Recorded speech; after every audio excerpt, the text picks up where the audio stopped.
Hello, you beautiful people inside and out. This is League Unlock. Mark and Eric here with you guys. On to the top 4 for our LEC power rankings and the heroes, the Cinderellas of Worlds 2018. The guys that got the ball rolling with some upsets over Genji and RNG. We're talking about Vitality, who come into 2019 with a brand new face in the jungle. It was the Kickus effect that really carried them into the playoffs and then kind of fell flat on his face in Worlds. So Kickus is out, he's on Rogue now, and they bring in a rare import to EU from Korea. It's Mowgli coming in, who, that was shocking. Didn't see that really coming anywhere, but they did boot camp with the Afrika Freaks. It's crazy because when you were looking at the likes of the Afrika Freaks heading into this year, you thought this is the year that Mowgli will step up and take over and be this next level of jungler for this squad.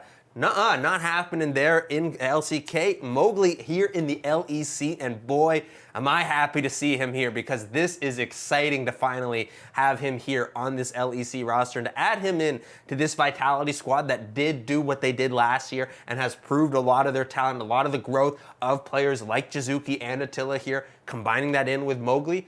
That's exciting. You gotta love what they're doing here. And obviously, this roster completely overperformed for 2018 as a whole. I know initially in spring, I think we had them just outside of playoffs. They ended up going to Worlds and almost getting out of the group of death, but Cloud9 still owes them for them getting out, so kudos to them. This is one of the most exciting teams to watch because of the personalities. They do videos like this, which are hilarious. Yamato Cannon is obviously one of the most well-liked and respected coaches in the entire LEC.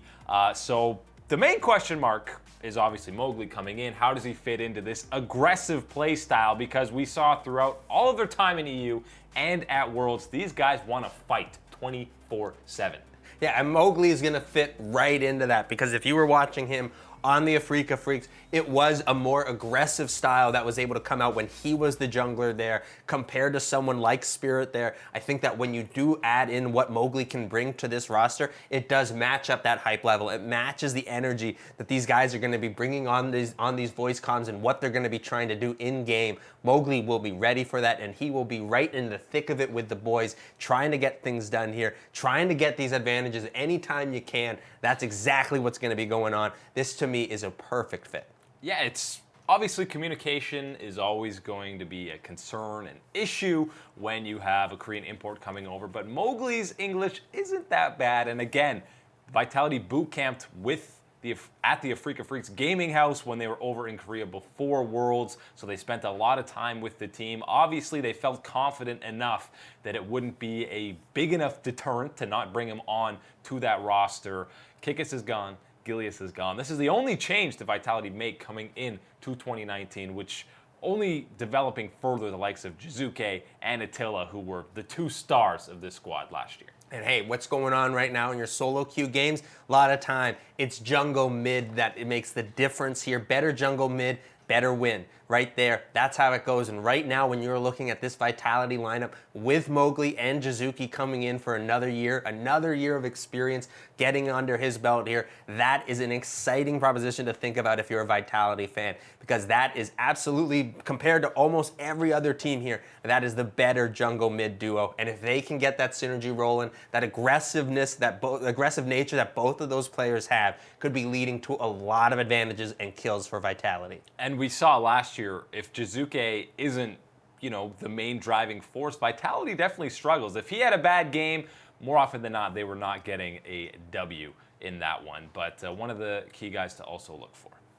Jack Troll, as a support, he has some games where he's an absolute god, completely popping off and carrying the game on some of these hook champions like Thresh, and other games, you're spamming question mark pings because you don't know what's going. They need more consistency out of him for 2019. Yeah, the consistency from Jack Troll has to be there in that bottom side, because the big thing that really I want to talk about here with Jack Troll's performance is that when he's on, you know what happens? Attila snowballs like crazy. That's the great thing there about this support, is when he's on, his ADC gets all these advantages, and Attila is someone that is blood hungry, bloodthirsty enough here that he wants to be making even more advantages after getting that help from his support, and that's what leads to finally having the bot lane come online and help out the rest of the members there on Vitality. So getting Jactrol's consistency down, helping him be a little bit more consistent with the likes of Attila down there, getting him a little bit more advantages more often will lead to a better overall performance flow for Vitality. Yeah, and we know that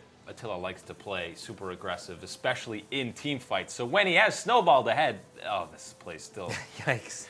Oh, it's so bad. Please no. When Attila gets ahead, you know that these team fights are going to be even better because he's always stepping forward. But this one game against RNG is the perfect example of Jactrol making some highly questionable plays, just dying for no reason when he doesn't have to. And then he makes hooks like this and flash plays that completely turn around a team fight for you. Multiple hooks in a single fight. So if he can just end up somewhere in the middle for 80% of their games, it's going to prove huge for them. The problem here is that it feels a lot like your solo queue support, where you've question mark pinged him a bunch of times, and you're thinking, oh man, now I look toxic, but his gameplay is so bad. And then he makes a hook like that, and you're like, where's this been for the last 25 minutes here? Mans has got skill, and he shows it with these type of things. Need to see it more often, though, to see Vitality really reach their true potential. It's kind of like when you watch guys who put together solo queue montage videos, and then you watch them stream, and you're just waiting, you assume, because the highlights are all that are there, you assume 90% of the time you're going to see those plays, but that's not how it works. These take months sometimes to put together these montages. So Jactrol has the highest of highs among any support in the EU LCS, and by EU LCS I mean LEC. But he also has some of the lowest lows. Yeah, but hey, I'm expecting that it will be better this year. I'm expecting better from everybody on this Vitality roster. The experience that they picked up last year at Worlds, the likes of Yamato Cannon as the coach there, that has to be a welcoming influence for this roster, and one that they should be able to find better performances from last year. And we've seen they're one of the quickest to pick up whatever the meta is. And even if the meta dictates slow play at some point in the spring split, they're going to completely destroy that and say, these champions are strong, but we will play them fast-paced. We don't care. We just want to get kills and snowball the game and end it fast. Hey, I'm all about that. Give me more of that fiesta. Exciting. Hey, who doesn't want to be watching that? For all the memes that all the mages in the bottom lane and the meta fiestas that we had, it was some of the most exciting games the competitive scene has seen in years. So here's to more of that in Season 9. That's all the time today for League Unlock. Eric and Mark with you guys. Thanks so much for watching. We'll see you next time.